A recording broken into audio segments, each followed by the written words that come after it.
Welcome. Betway waited to win, everybody, this Friday, and trust it's been a good one. I know Thursday wasn't easy at the Vaal. It was a tough card. Hope you've been enjoying Royal Ascot. Some great racing going on over there this week, and so it continues until Saturday. So the QR code, a reminder about that. Remember to scan on your phone and go to the URL and open up your account as soon as possible, particularly with reference to the Hollywood Bets Durban July. Lots of promos going on over there. So we're on the turf meeting, and it's a good to soft track with a 2.5 metre spur when they turn for home. Also that there is a headwind there, quite a strong headwind too, so make a note of that. Nino Podesta is on the line. He says it's much better today than yesterday in terms of form. Hopefully it's easier for everybody, and Casino King is the favourite in the first race at 17-10. Just tell us a bit about that Cape Town form. I believe this horse was there a couple of weeks ago but got scratched or something. Is that right, Nino? Good morning, Clyde. Yes, it was supposed to run, I think, a week ago, and then it was scratched. Looking at the form of the horse, the run behind the Military Command stands out, and then it ran fourth, 2 lengths behind Diet Bomber, and that was over the 1,000. I believe that last run on the soft track over the 12 can be best ignored. He's back over the 1,000. He's got Muzi Yeni up, and definitely the horse to beat. You've got Buffalo Bull that ran a good race behind Star Evelina, and there's a horse running in the fourth that ran second behind Star Evelina that's fancied to win, so that's got to be respected. Even though I do believe Casino King is the horse to beat, I've put them both in just to be on the safe side. So Buffalo Bull and Casino King in the bipod. Okay, thanks there, Nino. That will cost us 64 Rand.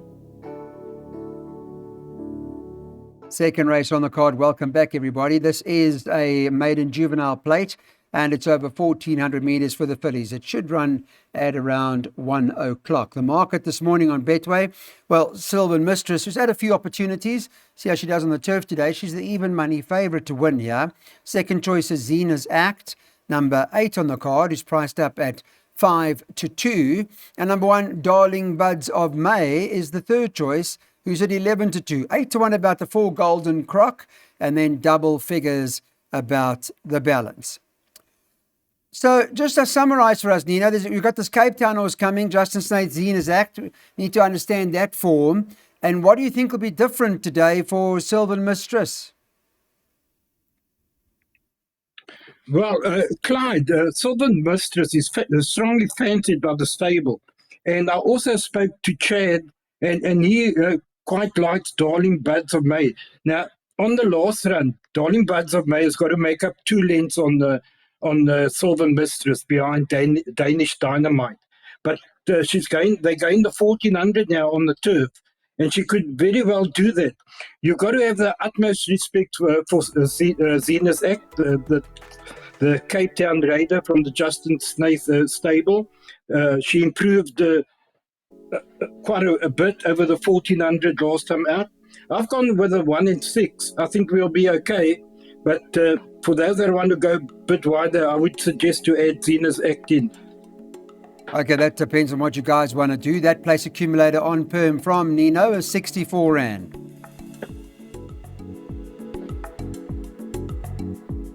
On to the third race. Let's get on to that now. It's a pick 6 opportunity for us and see what we're going to do today. It's a maiden plate over the 1,400 metres, runs at 25-2. Betway this morning had 15 Exalted Love as the favourite. It's priced up at 12-10. Muzi Yeni and Justin Snaith team up. 5 Golden Grace, Alan Greef's runner.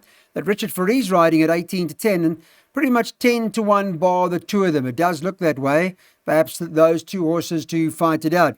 Unless Nino thinks differently, perhaps in his pick 6 he's going with one or the other. Or maybe he's going with both. Nino, what is going to be the plan in the first leg of the pick 6 today?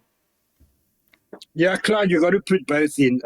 Again, utmost respect for Exalted Love, the Raider, getting the 4 kilos from Golden Grey. Golden Grey has been disappointing, but I think it's going to be better on the turf over the 1,400.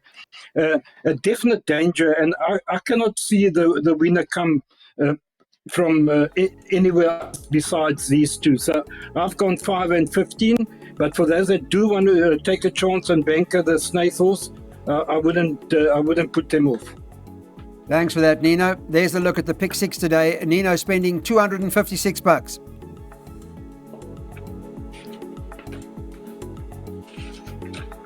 Welcome back, guys. Jackpots now. Let's take a look at race number 4. It's a maiden class field. It's over 1,200 metres on the turf track. So remember, they do race them up the straight in this particular race. From Betway's perspective, I can tell you that number 3, Gold Quest, is not running. So that's been taken out. But it looks like number 15, You're So Special for the Kelly Mitchell stable. Andrew Fortune is there to ride You're So Special. And this morning, 13 to 10. One Ringaling is the second favourite at 11 to 2. And number 7, Keep Happy, is priced up at 8 to 1, together with number 2, Lady Bomber. It's double figures about the balance. Banker, You're So Special, Nino, or what we doing? Yeah, we're bankering that in the pick six. But you know what, Clyde? In the first jackpot, I've covered it. I don't want to go out every bet or put all my eggs in one basket. I think she's a horse to beat. But I keep on coming back to these Joburg horses. Now, have a look at Ringaling. She only ran 3 lengths behind Green Sapphire. And Lady Bomber ran 5 lengths behind Hong Kong, much stronger than what she's meeting today. But the 2-year-old is a bit of a jockey strike, and she's got all the form. Very unlucky last time behind Star of Alina. And we'll see how that form line keeps up. I do believe she's a horse to beat, and we're taking a chance in the pick six, otherwise it would cost too much money. And we bank it in You're So Special. But be careful and keep your eye out on the 2 Joburg horses. Okay, we'll watch those Joburg horses. As Nino says, maybe the 2-year-old You're So Special. Let's see what she can do. In pick sixes, we're depending on her, but in jackpots, we're covering. Here's a very interesting runner coming into this race, a horse called Crowned Hornbill, who represents fairly solid form coming out of the Western Cape. Winner of its last 2 starts, looking for the hat-trick, makes its debut now out in Quebec at Fairview Racecourse, now with the Cliffy Miller stable. And Marco van Rensburg going to be riding this. It's 1,000 metre on the turf, and this horse must have an outstanding chance. Betway's got Crowned Hornbill top of the boards at 22 to 10, with 4 to 1 about Beechamwood Boy. But Nina, I would have thought that sort of price might be reasonable about Crowned Hornbill. I want to get your opinion. Would you agree with that, or are you going a bit deeper? No, I agree 100% with that, Clyde. You know what? Have a look. He beat the US of A, right? And that's come out to win twice since. And she just won the other day, at the last Kenilworth meeting. And she did win over the Fairview 1000, the maiden, when she beat Greenlight Express by 4 1/4 lengths. So this is a strong selection. I think 22 to 10 is quite a generous price. And also the stable and jockey are in form. I mean, they won the last race with Bletty last week, and they've won with Champion now. That stable and Miller and the jockey Marco van Rensburg are in deadly form, and definitely the horse to beat. And you've got to believe that Beechamwood Boy is the nearest only danger, even though I would have preferred it over the 12. But I don't really see anything else besides those 2, Clyde. Okay, so we're going in quite big on this horse, Crowned Hornbill, as the horse to beat. And if there's a danger, as you heard from Nino, it's number 7, Beechamwood Boy. Okay, welcome back, everybody. It's now time for the East Cape Breeders' Stakes. It's over the 1,200 metres. This particular event should run at around 20 past 3. I'll give you an idea what Betway were thinking this morning. The race is due to run, as mentioned, at 20 past, and One Slice the Main Brace is the favourite, 13 to 10. May well be hard to beat this horse. Winter Greetings, see Sean Terry has brought her along, 9 to 2, second favourite. And 4 Gimme's Lassie No Slouch, priced up at 8 to 1, 12 to 1 and better about the balance. But the kind of form, I guess, Nino, that Slice the Main Brace brings into the race, I would imagine one is keen on. You said you spoke to Alan. What's he say here? Yeah, Clyde, he really likes this filly. This is a top filly. Eh? She's a 9-time winner, and she's unbeaten over course and distance. I strongly believe that they're going to have to run to beat her, and whatever beats her will win the race. I don't know about Winter Greeting. I don't know if Terry sent it down to stay in PE or if it's going back. That I don't know. I do know that Gimmy's Lassie is also, of course, and distance suited. That will give Splice the main brace a run for her money. And then also number 10, Song of Myself. Sean Veal won a very good race last time over the course and distance. I think between those, but I am strong in the camp of Splice the main brace. I think she's a cut above the rest. She's class and she's unbeaten. I think she'll remain unbeaten. Okay, well, there are a few, as you heard from Nino. Slice the Main Brace, the horse to beat. It's a race that's got ability. That horse Winter Greeting's been in the company, close company of Lucky Lad and Dice and those horses, Gimmy's Lassie, and even the 10 horse Nino recommending just to cover Song of Myself in his pick 3. But the class act of the race and best weighted does appear to be number 1, Slice the Main Brace. Okay, welcome back. And I want to talk about this horse, Enchanting Choice. She comes from the Western Cape. It's her debut performance from the Dean Canamo stable. She debuts now for Alan Greef and now in the colours of Mr. Peter Moore and Craig Zaki. He'll be riding this filly. He does put up a half over for the Alan Greef stable, but I guess on solid Western Cape form has certainly got a chance. But that's not the only one that Alan's got in here, and Nina will share a little bit more information about that. He's also got the other one in that Richard Faree's riding, that I guess he has to ride. He's contracted to ride for the owners, Walk on the Wild Side, and that's priced up at 18-10. By the way, Enchanting Choice is 11-10. Where does that leave us now, Nina? What are we doing? Clyde, we're taking both of them. The stable are slightly in the camp of number 5. They prefer that, but I think number 12, Enchanting Choice, is a massive runner. That Cape form speaks for itself, and you can't split them. You got to take both.